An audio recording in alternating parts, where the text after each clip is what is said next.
صباح الفل.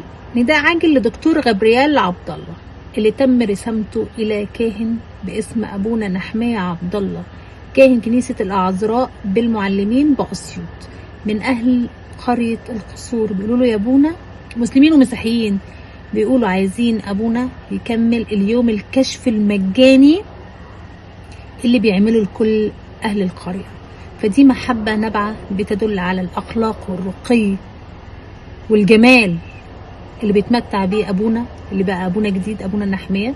مبروك لأهل أسيوط، دي حقيقة، وده مثال حلو للمصري الحلو اللي بنشوف أخلاقه بنقول لك أنت دينك جميل. أبونا نحمية ونداء عاجل من أهالي القرية مسلمين ومسيحيين.